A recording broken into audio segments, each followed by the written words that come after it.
নমস্কাৰ বন্ধু বান্ধৱীসকল, আশা কৰোঁ সকলোৱে ভালে আছে। আজিৰ ভিডিঅ'ত আমি আলোচনা কৰিম PM ধনধান্য কৃষি যোজনাৰ বিষয়ে। হয় বন্ধু বান্ধৱীসকল, 2025-26 বিত্তীয় বৰ্ষৰ বাজেটত বিত্তমন্ত্ৰী নিৰ্মলা সীতাৰমণ ডাঙৰীয়ানীয়ে এই বিষয়ে উল্লেখ কৰিছে। তো আজিৰ ভিডিঅ'ত আমি জানিম এই প্ৰধানমন্ত্ৰী ধনধান্য কৃষি যোজনা কি হয় এই সম্পৰ্কে। তো আহক আমি ভিডিঅ'টো আৰম্ভ কৰোঁ। তাৰ আগতে যিসকল বন্ধু বান্ধৱী আমাৰ চেনেলটো ছাবস্ক্ৰাইব কৰা নাই, আমাৰ চেনেলটো ছাবস্ক্ৰাইব কৰি ল'ব আৰু কাষত থকা বেল আইকনটো প্ৰেছ কৰি দিব। তো বলক আমি ভিডিঅ'টো আৰম্ভ কৰোঁ। PM ধনধান্য কৃষি যোজনা হৈছে 2025-26 বিত্তীয় বৰ্ষৰ বাজেটত ঘোষণা কৰা এক নতুন পৰিকল্পনা, যাৰ লক্ষ্য হৈছে ভাৰতৰ কৃষি খণ্ডৰ উন্নয়ন আৰু কৃষকৰ আয় বৃদ্ধি কৰা। এই পৰিকল্পনাৰ অন্তৰ্গত কেইটামান মুখ্য দিশ হৈছে: 1 নম্বৰ, উচ্চ উৎপাদনশীলতা। কৃষকৰ উৎপাদনশীলতা বৃদ্ধি কৰিবলৈ উন্নত গৰাকীসম্পন্ন বীজ, সুষম সাৰ আৰু আধুনিক কৃষি প্ৰযুক্তিৰ ব্যৱহাৰৰ প্ৰসাৰ কৰা হ'ব। 2 নম্বৰ, আধুনিকীকৰণ আৰু প্ৰযুক্তি।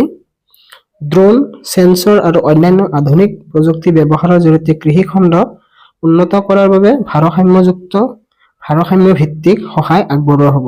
3 নম্বৰ, আৰ্থিক সহায়।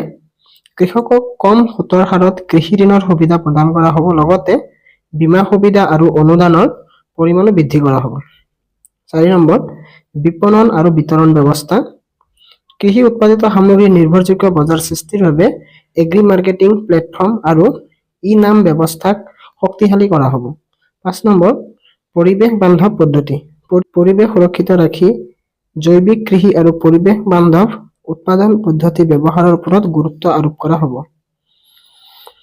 এই পৰিকল্পনাই ভাৰতৰ কৃষি খণ্ডত প্ৰযুক্তি আৰু আধুনিকীকৰণ যোগান ধৰি কৃষকৰ সামগ্ৰিক আয় বৃদ্ধি কৰাৰ লগতে সমগ্ৰ কৃষি ব্যৱস্থাক অধিক স্থিতিশীল আৰু পৰিৱেশ বান্ধৱ কৰি তুলিব বুলি আশা কৰা হৈছে। তো চালে বন্ধু বান্ধৱীসকল, এইকেইটা আছিল PM ধনধান্য কৃষি যোজনা। আশা কৰোঁ ভিডিঅ'টো ভাল লাগিছে। যদিহে ভিডিঅ'টো ভাল লাগে এটা লাইক কৰিব, লগৰ বন্ধু বান্ধৱীৰ লগত শ্বেয়াৰ কৰিব আৰু চেনেলত নতুন হ'লে চেনেলটি ছাবস্ক্ৰাইব কৰি ল'ব। তো আজিলৈ এইখিনি আছিল। আকৌ এটি নতুন ভিডিঅ'ত লগ পাম। জয় অসম, ভাৰত মাতা কি জয়।